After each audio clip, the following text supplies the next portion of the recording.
स्वागत है आप सभी का आपका चहिता यूट्यूब चैनल जिसका नाम है आरजे द मोटिवेटर। तो छोटी बातें किफ़ायती बातें, ये जो एक अच्छा सा सेगमेंट मैं लेके आया, और इसके पहले दो वीडियोस मैंने अपलोड भी किए।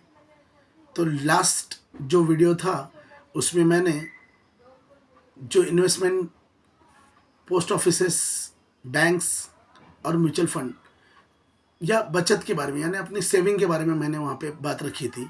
तो आज स्पेशली मैं म्यूचुअल फंड्स पे बात करना चाहता हूँ। तर म्युच्युअल फंड हा जो प्रकार आहे तो म्युच्युअल फंड सही आहे अशी ॲड आपण नेहमी टी व्हीवर वगैरे पाहतो। तर बचत ही कोणत्याही मार्गाने जी झाली तरी बचत ही चांगलीच असते, कारण आपलं भविष्य सिक्युअर राहण्यासाठी त्याच बचतीच्या पैशातून आपलं जे काही एखादं काम असेल किंवा आय एम पी एखादी गोष्ट असेल ती होण्यासाठी त्या पैशाचा आपण उपयोग करू शकतो। तर म्युच्युअल फंड ची ॲड बघत असताना आपल्याला हे आपण ऐकलेलं आहे की जोखिमों के अधीन है, योजना से जुड़े सारे दस्तावेजों को चेक कीजिए, असं तसं, आणि ती खरी गोष्ट आहे। कारण आपण एखाद्या स्कीममध्ये जातोय, स्कीम घेतोय म्हणजे त्याचे डॉक्युमेंट्स हे आपण अंडरस्टँड हे केलेच पाहिजेत, आणि हे आपल्याला कळलंच पाहिजे की शेअर मार्केटमध्ये ते पैसे लावले जाणार आहेत, म्हणजे जोखिमों के अधीन हा जो प्रकार आहे तो असणारच आहे। तर आपण एल आय सीमध्ये इन्व्हेस्टमेंट करतो, आपण बँक एफ डीज करतो, आपण पोस्ट ऑफिसेसमध्ये काही स्कीम्समध्ये गुंतवतो, त्याचप्रमाणे आपण म्युच्युअल फंड्समध्ये सुद्धा आपण इन्व्हेस्टमेंट ही केली पाहिजे, आणि ती इन्व्हेस्टमेंट आपल्याला उपयोगी पडणार हे नक्की। त्यामुळं आपण जास्त विचार करू नये, कारण तो एक इन्व्हेस्टमेंटचा तो एक प्रकारच आहे। तर आज म्युच्युअल फंड बद्दल बोलत असताना मी एक जनरल इन्फॉर्मेशन देणार आहे। डीपमधल्या इन्फॉर्मेशनसाठी पुन्हा नवीन व्हिडिओ नक्की शूट करेन मी। तर म्युच्युअल फंड हा जो प्रकार आहे हा करत असताना सर्वांनी एक लक्षात ठेवावं, माहिती तुम्ही आपल्या मित्र, परिवार, पाहुणे यांच्याकडून तुम्ही माहिती घेऊ शकता, पण जे पण करायचं आहे ते तुम्ही तुमच्या माइंडसेटनीच करायचं आहे। कारण जे पण लोक म्युच्युअल फंड्समध्ये गुंतवणूक करतात ते प्रत्येक आपापल्या माइंडसेटच्या हिशोबाने ती इन्व्हेस्टमेंट ती करत असतात। तर जनरल इन्फॉर्मेशनसाठी मी हा व्हिडिओ करतो आहे, त्यामुळे पहिल्यांदाच सांगतो, हे फंड्सचे खूप काही टाईप्स आहेत, जसे स्मॉल कॅप आहे, मिड कॅप आहे, लार्ज कॅप आहे, इंडेक्स फंड आहे, व्हॅल्यू फंड आहे, फ्लेक्सी कॅप आहे। तर हे सगळे असे फंड्स, गोल्ड फंड आहे, असे असे 7-8-10 अशा प्रकार आहेत। तर एक जनरल इन्फॉर्मेशनसाठी सांगतो की स्मॉल कॅप जो फंड आहे तो स्मॉल कॅप फंड जे कोणी बिगिनर्स आहेत तर त्यांनी त्याचा विचार करू नये। जे कोणी सिजनल इन्व्हेस्टर्स आहेत त्या सिजनल इन्व्हेस्टर्सनी स्मॉल कॅप फंडकडं स्वतःला घेऊन गेलं पाहिजे। हा आयडियल फॉर 5+ इयर आहे, ह्याच्यामध्ये ग्रोथ चांगली असते, पण हा रिस्की पण तितकाच असतो।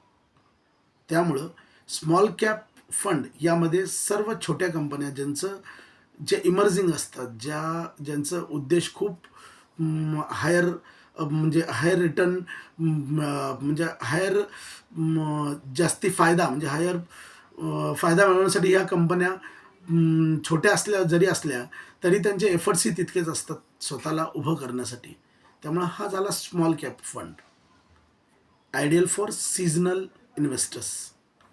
मिड कॅप नावाप्रमाणेच ज्या मध्यम कंपन्या असतात, ज्या ऑलरेडी एका लेवलला येऊन सेट झालेल्या असतात, पण त्या हायर पण नसतात आणि त्या आता छोट्या देखील राहिलेल्या नसतात, पण ते सेट झालेले असतात। आता त्यांच्या ग्रोथकडं त्यांची धावाधाव चाललेली असते।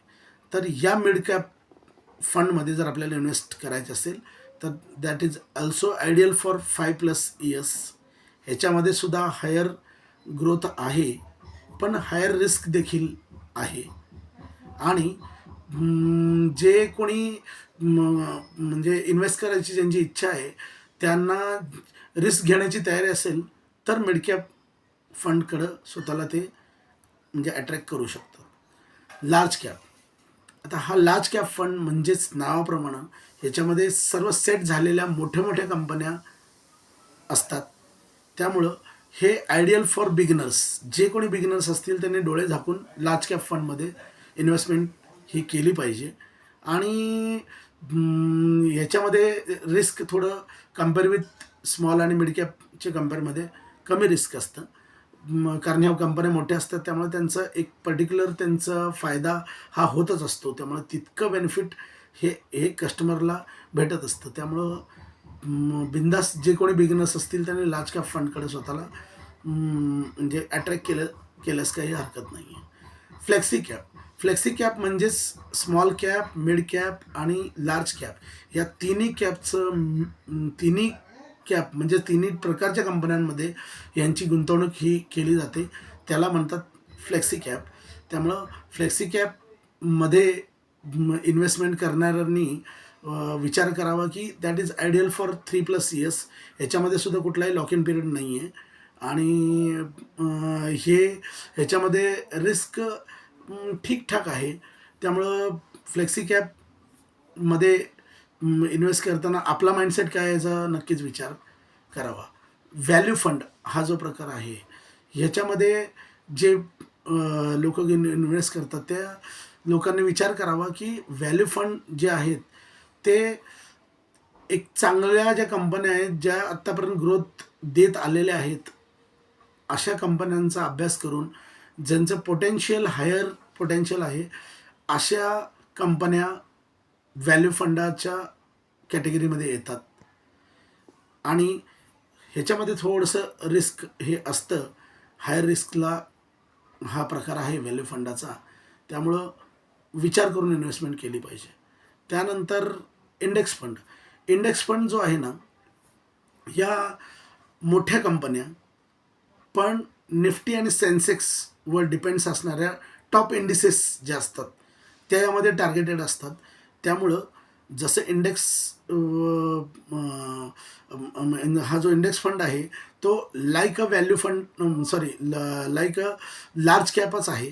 पण तरी याच्यामध्ये निफ्टी आणि सेन्सेक्स मध्ये असणारे जे टॉप इंडिसेस असतात हे मोस्टली ह्या कंपन्या टार्गेट केल्या जातात.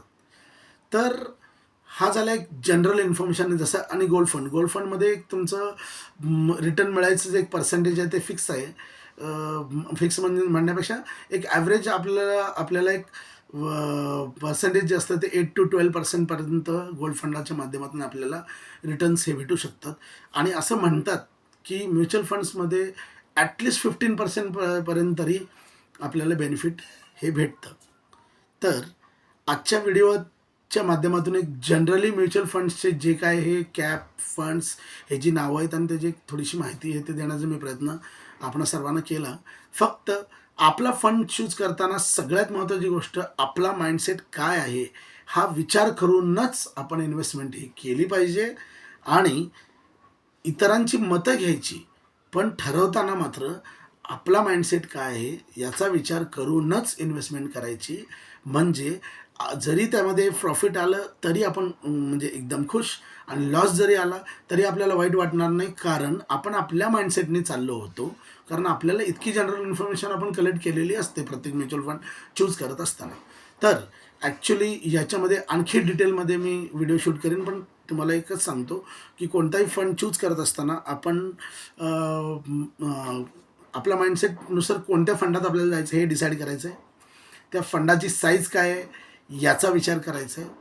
त्याचा एक्सपेन्स रेशो हा 1% कमी असला पाहिजे हे आपलं टार्गेट असलं पाहिजे. कारण जेवढा एक्सपेन्स रेशो जास्त तितकं आपल्याला रिटर्न जेव्हा आपण तो फंड बंद करणार आहे त्यावेळेला आपल्याला जास्तीचे चार्जेस देऊन आपल्याला तो करावा लागेल. त्यामुळं तो 1% एक्सपेन्स रेशो हा कमीच असला पाहिजे. त्यानंतर पुढची गोष्ट जो एक्झिट लोड आहे तो मोस्टली सर्वच्या सर्व फंड्ससाठी हा 1%च असतो. 1% असतो मोस्ट ऑफ. पण तो exit load sir limit within किती आहे? विदिन 1 इयर आहे, विदिन 90 डेज आहे, विदिन म्हणजे हाऊ मेनी डेज और हाऊ मेनी इयर्स, हे सुद्धा खूप महत्त्वाचं आहे.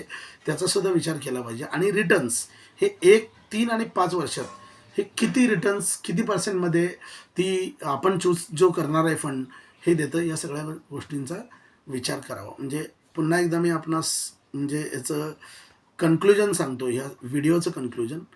म्यूचुअल फंड सही है, लेकिन म्यूचुअल फंड में कौन सा फंड लेना है वो हम हमारे माइंडसेट के हिसाब से हमें लेना चाहिए. हम औरों से इसके सजेशंस ले सकते हैं, लेकिन म्यूचुअल फंड जो भी करना है वो अपने ही माइंडसेट से हमें चूज करना पड़ेगा. और जो भी फंड हमें अच्छा लगता है उस फंड का हमें फंड का साइज देखना है, उसका एक्सपेंस रेशो देखना है.